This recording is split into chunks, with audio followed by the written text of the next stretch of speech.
ಜ್ಯೋತಿಷಿಗಳೇ, ನೀವು ಜಾತಕಗಳನ್ನ ನೋಡ್ತಾ ಲೆಕ್ಕಾಚಾರ ಹಾಕ್ತಾ ಇರೋದು ನೋಡಿದ್ರೆ ಏನು ದೊಡ್ಡ ಗಂಡಾಂತರನೇ ಇರೋ ಹಾಗಿದೆ. ದಯವಿಟ್ಟು ಏನು ಮುಚ್ಚಿಡದೆ ಎಲ್ಲ ಹೇಳ್ಬಿಡಿ.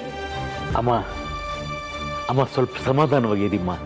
ನಿಮ್ಮ ಮುಖ ನೋಡ್ತಾ ಇದ್ರೆ ನೀವು ನನ್ನಿಂದ ಏನೋ ಮುಚ್ಚಿಡ್ತಾ ಇದ್ದೀರಾ ಅಂತ ಅನಿಸ್ತಾ ಇದೆ. ಹೇಗೆ ಸಮಾಧಾನವಾಗಿರ್ಲಿ ನಾನು? ನೀವೇನು ನಮ್ಮ ಮನೆಗೆ ಹೊಸಬ್ರ ಹೇಳಿ?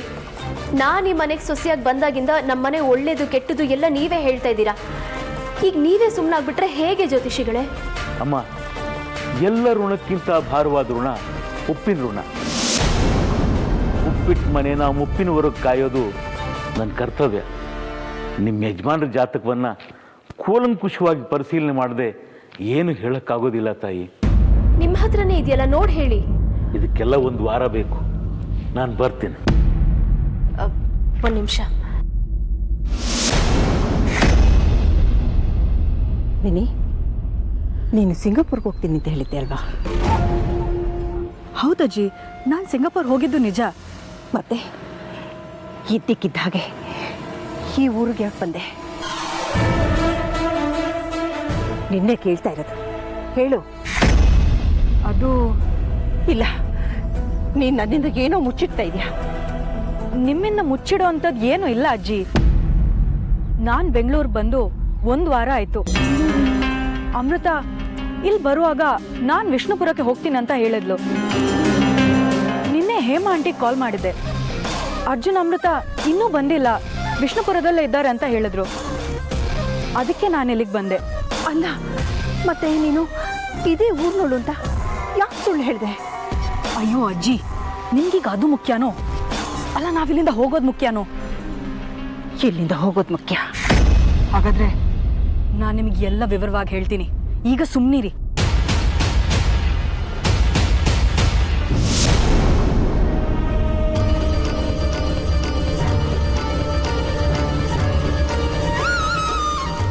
ಆಗಲಿ, ಬರ್ತೀನಿ.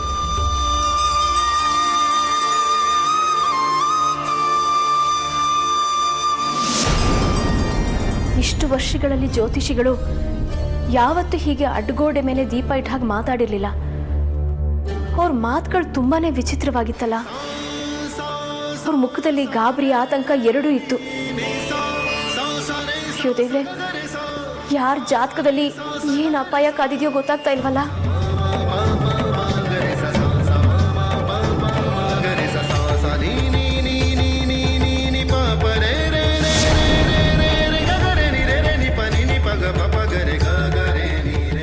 ಅಮೃತ, ಇಲ್ಲಿಂದ ಹೋಗೋಣಮ್ಮ. ಹೋಗೋಣ ಗುರುಗಳೇ. ಶತ್ರುಘ್ನ, ಇಲ್ಲಿ ನಡೆದಿರೋದಕ್ಕೆ ನೀನೂ ಕಾರಣ ಅಲ್ಲ, ಅಮೃತನೂ ಕಾರಣ ಅಲ್ಲ. ನೀನಾಗ್ಲಿ ಅಮೃತ ಆಗಲಿ ಇಲ್ಲಿ ನಡೆದಿರೋ ಘಟನೆಗಳಿಗೆ ಮೂಕ ಸಾಕ್ಷಿಗಳು ಮಾತ್ರ. ಏನು ಘಟಿಸಬೇಕಾಗಿತ್ತೋ ಅದು ಘಟಿಸಿದೆ. ಆತಂಕ ಪಡದೆ ಸಮಾಧಾನದಿಂದ ಇರು. ಅಲ್ಲ ಶಾಸ್ತ್ರಿಗಳೇ, ನಮ್ಮ ಗರುಡ ದೇವರ ವಿಗ್ರಹ ಭಿನ್ನ ಆಗಿದೆ. ಮುಂದೆ ಹೇಗೆ? ಭಿನ್ನ ಆಗಿರೋ ವಿಗ್ರಹಕ್ಕೆ ಪೂಜೆ ಸಲ್ಲಿಸಲೂಬಾರ್ದು. ಮತ್ತೆ ಮುಂದೆ? ನಮ್ಮ ವಿಷ್ಣುಪುರದ ವಿಗ್ರಹಕ್ಕೆ ವನವಾಸ. ವನವಾಸನ? ಆ ಸಾಕ್ಷಾತ್ ವಿಷ್ಣುವಿನ ಅವತಾರಿ ಶ್ರೀರಾಮಚಂದ್ರನಿಗೆ ವನವಾಸ ತಪ್ಪಿಲ್ಲ. ಅಂಥದ್ರಲ್ಲಿ ಅವನ ವಾಹನವಾದ ಗರುಡದೇವನಿಗೆ ವನವಾಸ ತಪ್ಪತ್ತ ಹೇಳು? ಇವತ್ತಿಂದ ಸುಮಾರು 100 ಮಂಡಲದವರೆಗೂ ನಿಮ್ಮ ವಿಷ್ಣುಪುರದ ಗರುಡದೇವನಿಗೆ ಪೂಜೆ ಇಲ್ಲ ಅಂತ ಇದೆ. ಅಲ್ಲಿವರೆಗೂ ಯಾರು ಏನೇ ಪ್ರಯತ್ನ ಪಟ್ಟರೂ ಪೂಜೆ ಹೋಮ ಜರುಗೋದಿಲ್ಲ. ನೋಡು, ನಿನ್ನ ಮನಸ್ಥಿತಿ ಯಾವ ಹಂತದಲ್ಲಿದೆ ಅಂತ ನನಗೆ ಚೆನ್ನಾಗಿ ಗೊತ್ತು. ನಿನಗೇನಾದರೂ ಸಹಾಯ ಸಮಾಧಾನ ಬೇಕಂತಾದರೆ ನನ್ನ ಆಶ್ರಮಕ್ಕೆ ಬಾ. ನನ್ನ ಆಶ್ರಮದ ಬಾಗಿಲು ಸದಾ ನಿನಗೆ ತೆರೆದಿರುತ್ತೆ. ನಾನಿನ್ನು ನನ್ನ ಮೂಲ ಸ್ಥಳಕ್ಕೆ ಹೋಗುತ್ತೇನೆ. ಬಾಕಿ ಇರುವ ಕೆಲಸಗಳನ್ನು ಪೂರೈಸೋ ಜವಾಬ್ದಾರಿ ಇದೆ. ಆಯ್ತು, ಹೋಗಿ ಬಾ. ತಾಯಿ, ನಾನು ಹೋಗಿ ಬರ್ತೀನಿ. ರುದ್ರ, ಹೋಗಿ ಬನ್ನಿ ಬಾಬಾ.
ದೇವ್ರೆ, ಗೊತ್ತಿದ್ದೋ ಗೊತ್ತಿಲ್ಲದೇನೋ ನಾನಾಗಲಿ ನನ್ನ ಮಕ್ಕಳಾಗಲಿ ನಮ್ಮ ಮನೆಯವರಾಗಲಿ ಏನಾದರೂ ತಪ್ಪು ಮಾಡಿದರೆ ತಲೆ ಮೇಲೆ ಬಂದಿದ್ದು ಎಲೆ ಮೇಲೆ ಹೋಗಲಿ ಅನ್ನೋ ಹಾಗೆ ಹೊಟ್ಟೆಗೆ ಹಾಕ್ಕೊಂಡು ಅದನ್ನು ಕ್ಷಮಿಸ್ಬಿಡಪ್ಪ.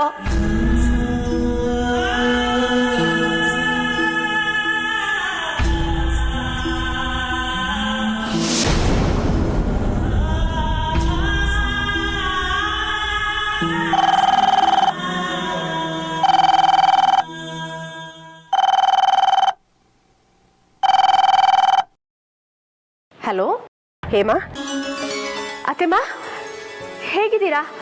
ಅರ್ಜುನ್ ಅಮೃತ ಹೇಗಿದ್ದಾರೆ? ನಾನು ಚೆನ್ನಾಗಿದ್ದೀನಿ. ಅರ್ಜುನ ಅಮೃತನೂ ಚೆನ್ನಾಗಿದ್ದಾರೆ. ಅವರಿಬ್ರು ಒಂದು ದೊಡ್ಡ ಗಂಟಾಂತ ಪಾರಾಗಿ ಬಂದಿದ್ದಾರೆ. ಹೇಮಾ, ಏನಾಗಿತ್ತು ಅತ್ತೆಮ್ಮ? ಅಯ್ಯೋ, ಅದೊಂದು ದೊಡ್ಡ ಕತೆ. ಮನೆಗೆ ಬರ್ತೀನಲ್ವಾ, ಆಗೆಲ್ಲ ವಿಷಯ ಹೇಳ್ತೀನಿ. ಅತ್ತೆಮ್ಮ, ನೀವು ಹೋದಾಗಿಂದ ರುದ್ರನೂ ಕಾಣಿಸ್ತಾ ಇಲ್ಲ. ನೀನೇನು ಗಾಬರಿ ಆಗ್ಬೇಡ. ರುದ್ರ ನಮ್ಮ ಜೊತೆನೇ ಇದ್ದಾನೆ. ಅವನು ಬರ್ತಾ ಇದ್ದಾನೆ. ಅವನು ಬದುಕಿರೋದೆ ಒಂದು ದೊಡ್ಡ ಪವಾಡ ಕಡೆ. ಏನಾಗಿತ್ತು? ಅಯ್ಯೋ, ಆ ನಾಗಿನಿ ನಮ್ಮ ರುದ್ರನ ಕೊಲ್ಲಕ್ಕೆ ನೋಡಿದ್ಲು ಕಡೆ. ಸದ್ಯ ಅದ್ಯಾವ ದೇವ್ರ ಪುಣ್ಯನೋ ಏನೋ ಅವನು ಮತ್ತೆ ನಮಗೆ ಸಿಕ್ಕಿದ್ದಾನೆ.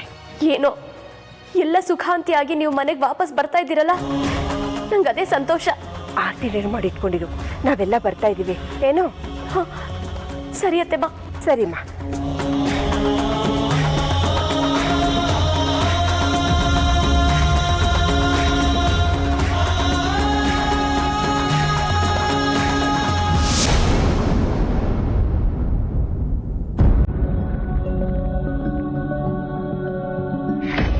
ಅಣ್ಣ,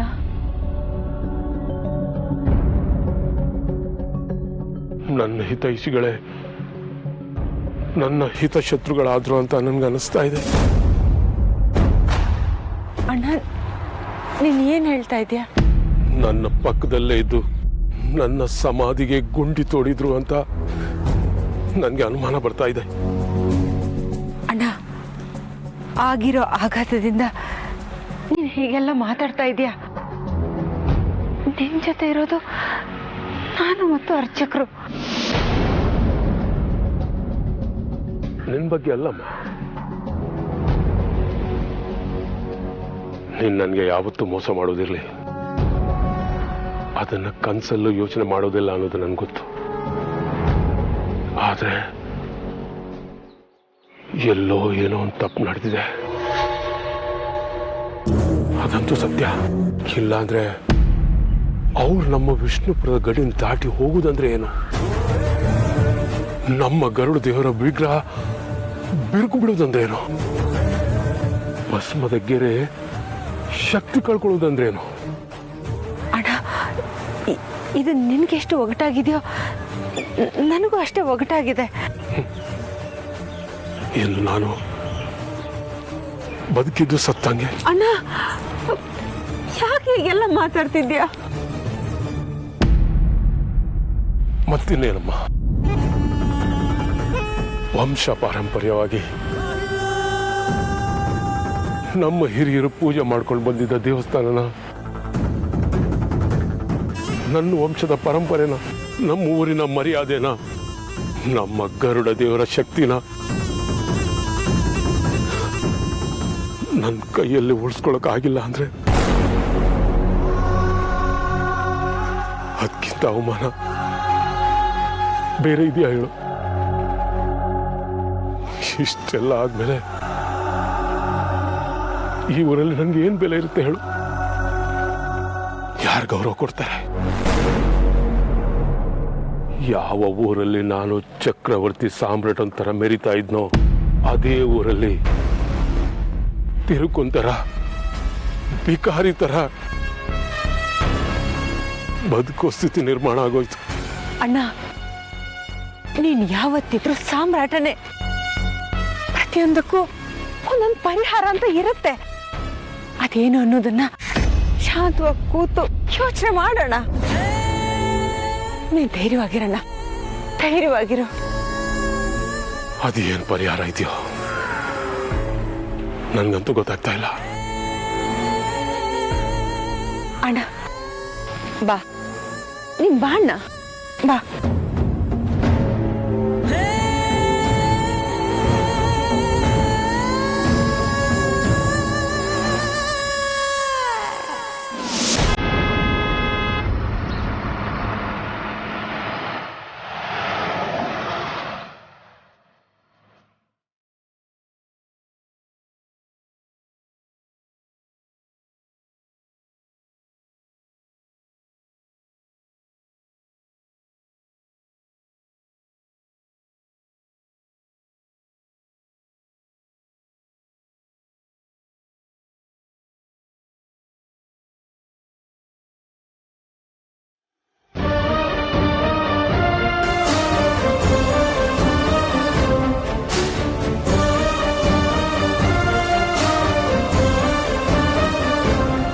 ಯಾಕಮ್ಮ ಕಣ್ಣಲ್ಲಿ ನೀರು?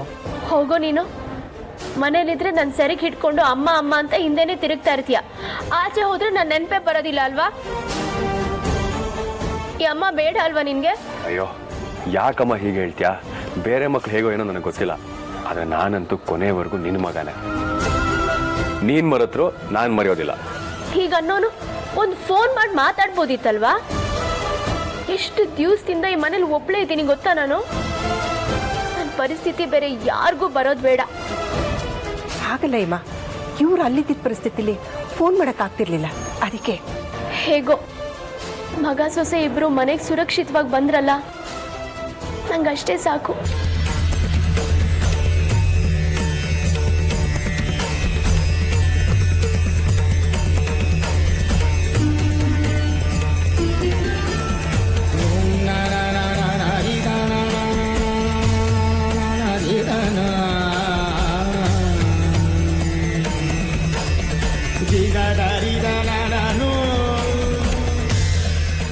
ಹೇಮ, ಹಾಗೆ ರುದ್ರಂಗೂ ಆರತಿ ಮಾಡಿ ತಿಲ್ಕ ಇಡು.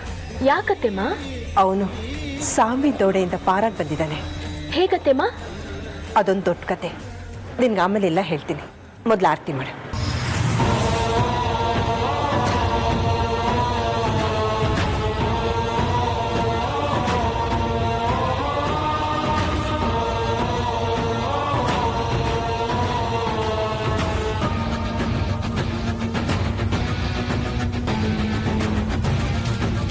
ಅಮೃತ, ಅಜ್ಜು ಒಳಗಡೆ ಶಾಸ್ತ್ರಿ ಬನ್ನಿ.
ಬನ್ನಿ ಬನ್ನಿ, ವಿಷ್ಣುಪುರದ ಚಕ್ರವರ್ತಿಗಳು. ತಮ್ಮ ಅಶ್ವಮೇಧ ಅರ್ಧಕ್ಕೆ ನಿಂತು ಹೋಯ್ತಲ್ಲ, ಅದು ಯಾಕೆ ಅನ್ನೋದನ್ನ ತಮ್ಮ ಬಾಯಿಂದನೇ ಕೇಳೋಣ ಅಂತ ಬಂದೆ. ಏನ್ರಪ್ಪ?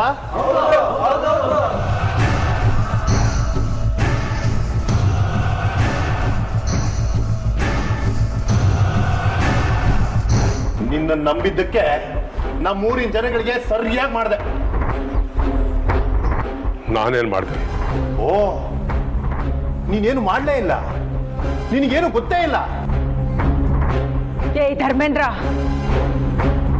ನಮ್ಮಣ್ಣನ ಮುಂದೆ ನಿಂತು ಮಾತಾಡೋದಿರ್ಲಿ, ನಮ್ಮಣ್ಣನ ನೋಡೋದಕ್ಕೂ ಹಿಂದೆ ಮುಂದೆ ನೋಡ್ತಾರೆ.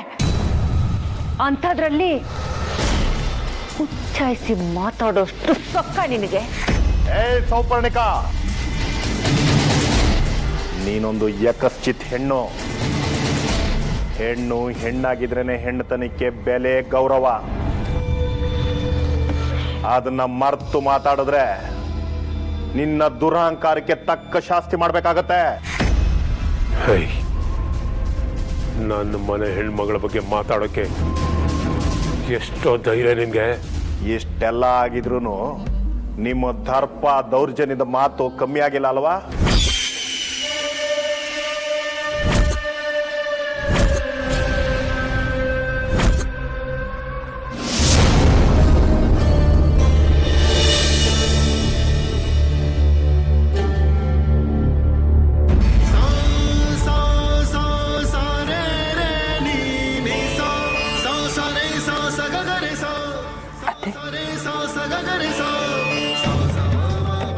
ಯಾಕೆ ಕಣ್ಣಲ್ಲಿ ನೀರು?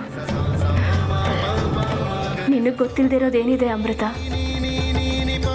ನಿನಗೆ ಅರ್ಜುನ್ಗೆ ಬಂದಿದ್ದ ಕಷ್ಟ ದೂರ ಆಗಿ ನೀವು ಮನೆಗೆ ಬಂದ್ರಿ. ರುದ್ರ ಸಾವನ್ನೇ ಗೆದ್ದು ಬಂದ. ಆದ್ರೆ ನಿಮ್ಮ ಮಾವ ಎಲ್ಲಿದ್ದಾರೆ, ಹೇಗಿದ್ದಾರೆ ಅನ್ನೋದು ಗೊತ್ತಾಗದೆ ಒತ್ತಾಡ್ತಾ ಇದ್ದೀನಿ ನಾನು. ಇವತ್ತವ್ರ ಮನೇಲಿ ಇದ್ದಿದ್ರೆ ಎಷ್ಟು ಸಂತೋಷ ಪಟ್ಟಿರೋರು ಗೊತ್ತಾ ನಿಮ್ಮನ್ನೆಲ್ಲ ನೋಡಿ. ಅತ್ತೆ, ನಿಮ್ಮ ಮನಸ್ಸಿನ ಮಾತೇನು ಅನ್ನೋದು ನನಗೆ ಅರ್ಥ ಆಗ್ತಿದೆ. ನಿಮ್ಗೊಂದು ಮಾತು ಹೇಳ್ತೀನಿ. ಮಾವ ಇನ್ನೆರಡು ಮೂರು ದಿನದಲ್ಲಿ ಈ ಮನೆಗೆ ಬಂದೇ ಬರ್ತಾರೆ. ಏನಂದೆ? ಹೌದು ಅತ್ತೆ, ಬಂದೇ ಬರ್ತಾರೆ. ನನ್ನ ಮಾತಿನ ನಂಬಿ. ನೀನು ಹೇಳ್ದಾಗ ಅವ್ರು ವಾಪಸ್ ಬಂದ್ಬಿಟ್ರೆ ನಿನ್ ಬಾಯಿ ತುಂಬಾ ಸಕ್ಕರೆ ಹಾಕ್ತೀನಿ ಅಮೃತ.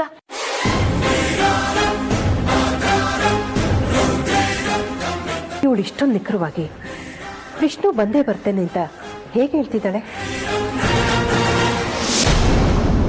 ಇವಳು ಮಾತಿನಿಂದೆ ಏನೋ ಮಸ್ಲತ್ತಿದೆ. ಅದೇನು ಅಂತ ತಿಳ್ಕೊಳ್ಳೇಬೇಕು.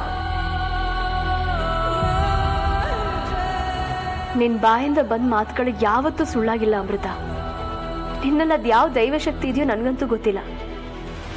ನನ್ನಲ್ಲಿ ದೈವಿ ಶಕ್ತಿ ಇರೋದಕ್ಕೆ ಹೇಗೆ ಸಾಧ್ಯ? ನಾನು ಸಹ ನಿಮ್ಮ ಹಾಗೆ ಒಬ್ಬ ಸಾಮಾನ್ಯ ಹೆಣ್ಣು. ಕೆಲವರು ಹುಟ್ಟಿದ ಗಳಿಗೆ, ರಾಶಿ, ನಕ್ಷತ್ರ ಹಾಗಿರುತ್ತೆ ಅಮೃತ. ಅವ್ರು ಏನೇ ನುಡಿದ್ರೂ ಅದು ಸತ್ಯ ಆಗ್ಬಿಡುತ್ತೆ. ಸರಿ, ಬನ್ನಿ.